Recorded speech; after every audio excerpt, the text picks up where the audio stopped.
من كل ذنب وأتوب إليه لا حول ولا قوة إلا بالله العلي العظيم أستغفر الله ربي من كل ذنب وأتوب إليه لا حول ولا قوة إلا بالله العلي العظيم أستغفر الله إن الله غفور رحيم এখানে পাইকপাড়া পশ্চিম পাড়া জনাব আব্দুল কাদেরের বাড়ি মুকব্বর হোসেনের রূহের মাগফিরাত কামনায় আজকের মাহফিল। আসলে আমরা যারা উপস্থিত হয়েছি এমন কোন লোক নাই যার ফ্যামিলি থেকে কবরের মধ্যে লোক নাই, ঠিক কিনা বলেন? প্রত্যেকের ফ্যামিলি আপনার কবরের মধ্যে লোক আছে না নাই? প্রত্যেকের ফ্যামিলিতে কবরের মধ্যে লোক আছে না নাই? অনেকের বাবা নাই, মা নাই, দাদা নাই, দাদি নাই, কবরে চলে গেছে। আজকে আমরা তাদের কথা মনে করে করে দোয়া করব, কারণ তারা আজকে আমাদের দিকে তাকায় রয়েছে, ঠিক না বলে? আমার সন্তান আমার জন্য দোয়া করবে। আল্লাহু আকবার। আজকে এই আব্দুল কাদেরের বাড়ি আব্দুল কাদের সাহেব সহ পুরা পাইকপাড়া জমিনে যা জায়গায় সাক্ষী সাহিত্য আল্লাহ তার জন্য প্রত্যেকে কবরে আযাব বলে মাফ করে সাহেব বলুন আমিন। আল্লাহুম্মা আমিন। ربنا ظلمنا أنفسنا وإن لم تغفر لنا وترحمنا لنكونن من الخاسرين ربنا فاغفر لنا ذنوبنا وكفر عنا سيئاتنا وتوفنا مع الأبرار ربنا اغفر لي ولوالدي وللمؤمنين يوم يقوم الحساب اللهم رب ارحمهما كما ربياني صغيرا যাদের মা নাই, যাদের বাবা নাই, আমি গুনাহগারের সঙ্গে কণ্ঠটা মিলায়া তাদের কথা মনে কইরা একবার বলেন আল্লাহুম্মা রাব্বিরহামহুমা কামা রাব্বায়ানি সগীরা। আপনি চেয়ে দেখেন এই পাইকপাড়া পশ্চিম পাড়ার জমিনে আল্লাহ রাত্র গভীর হয়ে গেছে, যে সময় দুনিয়ার অফিসে আদালতের দরজাগুলি বন্ধ হয়ে গেছে, তুমি রহমানুর রহিমের রহমতের দরজাতেও খোলা হয়ে গেছে। আল্লাহ চেয়ে দেখেন আমি গুনাহগারের সঙ্গে সাদা চুলওয়ালা দাড়িওয়ালা মুরব্বীরা হাত বাড়াইছে, যুবক ভাইয়েরা হাত বাড়াইছে, আলেম ওলামারা হাত বাড়াইছে, পর্দানশীল মা বোনেরা হাত বাড়াইছে, মাদ্রাসার তালিবুল ইলম ছাত্ররা হাত বাড়াইছে।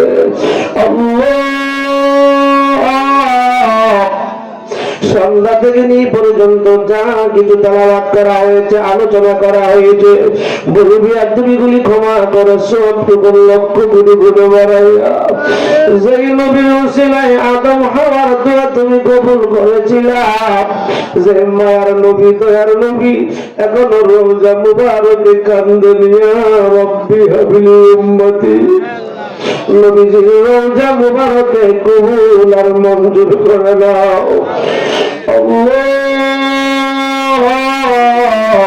ওনার বিবিগণ সাহাবাইন তাবে তাবাইন খুলাফায়ে রাশিদিন আইম্মায়ে মুস্তাহিদিন সালফে সালিহিন বুজুরগানে দিন ওলিয়া উলিয়া গাউস কুতুব আব্দাল যারা যেই জায়গায় শহীদ প্রত্যেকের পাকের রূহে হাদিয়া করলাম কবুল আর মঞ্জুর করে নাও। বিলখুসুস আল্লাহ আমরা যারা হাত বাড়াইলাম এই মজলিসে আজকের মাহফিলে এমন সন্তান আছে মাহফিল শেষ করে বাড়িতে যায় আব্বা আব্বা বলে ডাকতে পারবে না, এমন সন্তানেরা হাত বাড়াইছে ঘরে যায় মা মা মা বলে ডাকতে পারবে না, এমন সন্তানেরা হাত বাড়াইছে যাদের মাও নাই বাবাও নাই জন্ম এতিম হয়ে গেছে, যাদের মা নাই যাদের বাবা নাই তারা বুঝে রে মা বাবাকে মন দিবি। সন্তান যতই বৃদ্ধ হোক না কেন বাবার কথা বলতে পারে না, মার কথা বলতে পারে না।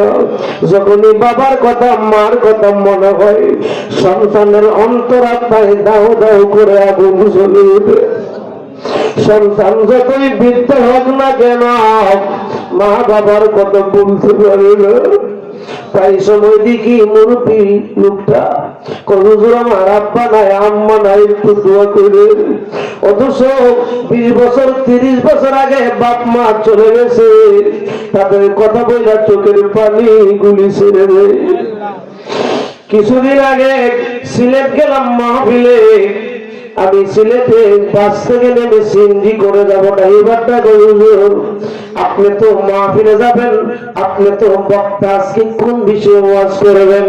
আমি বললাম ভাই আমার সাবজেক্ট দিয়েছে পিতা মাতা। ড্রাইভারটা গাড়ির স্টার্ট বন্ধ করে আমারে জড়ায় ধরে খাও বউ করে কান্না শুরু করলো। আমি বললাম ভাই এমন করতেছে কেন? আমার তো মাহফিলের সময় হয়ে গেছে। যুবক ভাইরা পিতা মাতা এই দুইটা শব্দ শুনলে দুনিয়ার কোন কাজ কাম করতে পারি না। আমি বললাম ভাই তোমার আব্বা আম্মার কি হয়েছে? হুজুর 1 বছর আগে 1 মাস আগে পিছা 2 জন ইন্তেকাল করছে। হুজুর আমি গরিব মানুষ, গাড়ি চালায়া রাত্রে 12টা-1টা বাড়িতে যাইতাম। ওখানে যখন পা রাখতাম আমার মা বলতো বাবা তুমি আইসো নাকি? আমি বলতাম মা আমার ছেলে মেয়েরা ঘুমায় গেছে, আমার আদরের বিবি ঘুমায় গেছে, পৃথিবীর সব মানুষ ঘুমায় গেছে, তুমি কেন ঘুমাওনি? আমার মা বলতো জাদুমণি রে তুই বাড়ির বাইরে থাকলে আমি মার চোখে ঘুম আসে না। শীতের দিন আমি হাত পা দিয়ে খানা খাইতে বসতাম, আমার মা আমার সাথে খানা খাইতো। আমি বলতাম মা ভাত তরকারি ঠান্ডা হয়ে গেছে, আগে কেন খাওনি? আমার মা বলতো জাদুমণি রে তুই বাড়ির বাইরে থাকলে আমি মার মুখে খানা ধরিল। 1 বছর হয়ে গেছে, ছেলে আছে, মেয়ে আছে, বিবি আছে, আমার জন্য কেউ জাগ্রত থাকে না, কেউ না খেয়ে থাকে না।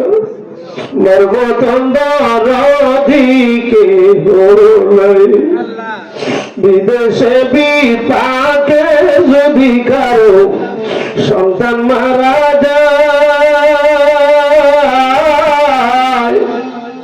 তারা প্রতিবেশী জানবার আগে আগে জানে মায়। সে দেখেন মারা বাবারা সন্তান গুলি চোখের পানি ছেড়ে ছেড়ে কাঁদতেছে। আল্লাহ আপনার কি মায়া হয় না, দয়া হয় না? আপনার বন্ধু তো বলেছে সন্তানরা যদি মা বাবার জন্য চোখের পানি ছেড়ে দেয় আপনি আল্লাহ নাকি রহমতের দরিয়ার মধ্যে ডুব মারেন রে আল্লাহ। আল্লাহ যে বাবা কত কষ্ট করে আমরা লালন পালন করছে।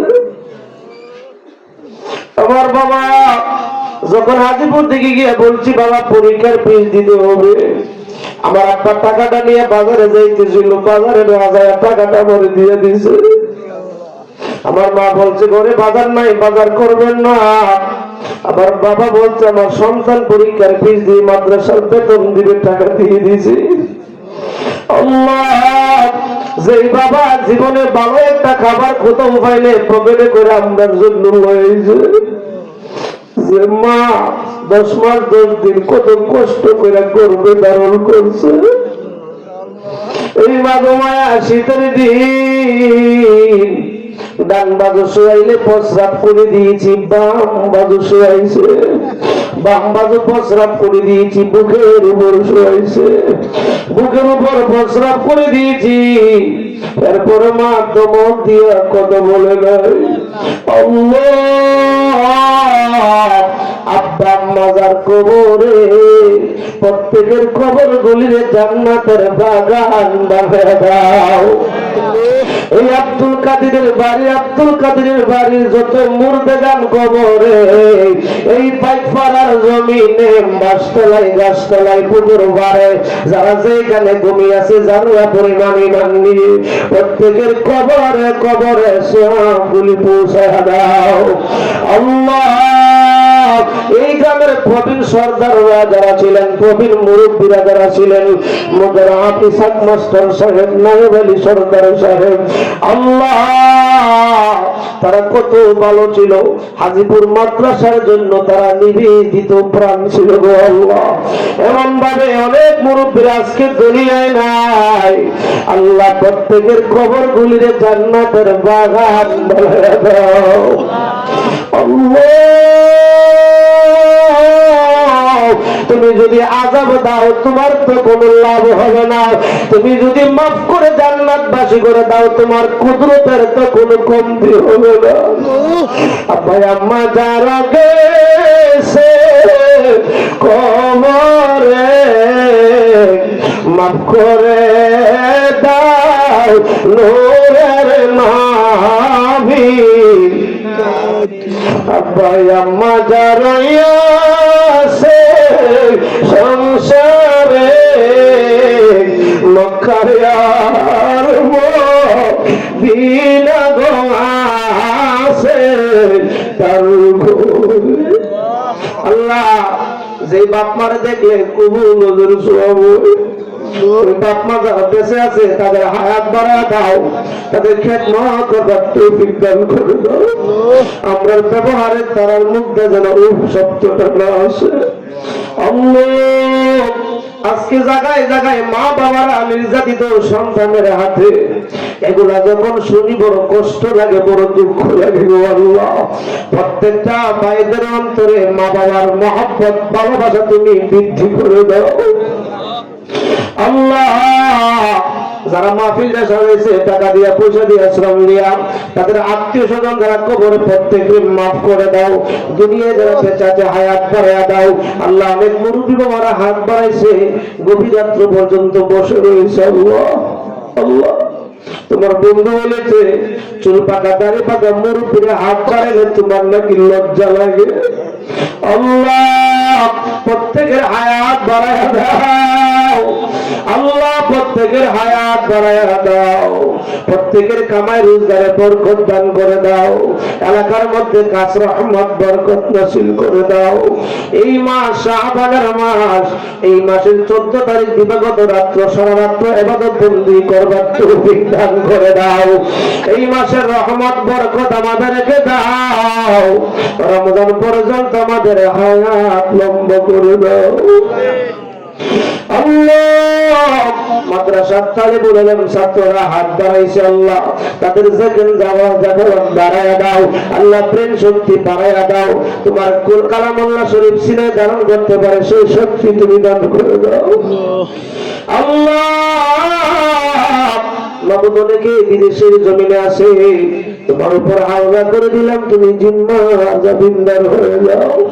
মা বোনেরা হাত পাইছে আবেদা সালেহা মুমিনা বানায়া দাও আল্লাহ। মরে নামাজি পরহেজগার মুত্তাকি ইমানদার বানায়া দাও আল্লাহ। আজকের মাহফিলকে কবুল করে নাও, তাবারকে তুমি কবুল আর মঞ্জুর করে নাও আল্লাহ। এই দুনিয়া থাকা জায়গা নয়, আমরা কেউ থাকতে পারবো না, সবাইকে চলে যেতে হবে। ইমানদার মুমিন মুত্তাকি না বানায়া মরণ দিও না। সবাই ডাকবেন আল্লাহ, আর মায়া করে ডাকবেন আল্লাহ, আর দয়া করে ডাকবেন আল্লাহ আল্লাহ।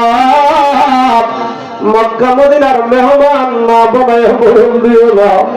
তুমি যদি না দাও মদিনার নবীর স্বপ্নে না দেখায় মরণ দিও না আল্লাহ।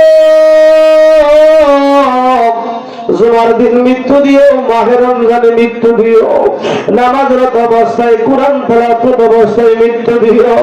মওতের কঠিন মুসিবতের সময় আজরাইল আসবে রূহ নেওয়ার জন্য, শরীরের রক্তগুলি পানি হয়ে যাবে। আজরাইলকে দেখার সঙ্গে সঙ্গে রোগগুলি টাস টাস করে ছিঁড়ে যাবে, সমস্ত শরীরের জোড়াগুলি টাস টাস করে আলাদা হয়ে যাবে। ঠিক সেই টাইমে যেই নূরের নবীর একবার দেখলে জাহান্নামের আগুন আরম্ভ হয়ে যায়। নবীজির চেহারা মুবারক দেখায়া দেখায়া মুদের জবানে পড়ে দিন কালিমা তাইয়্যিবা লা ইলাহা ইল্লাল্লাহ মুহাম্মাদুর রাসূলুল্লাহ। আসসালামু আলাইকুম।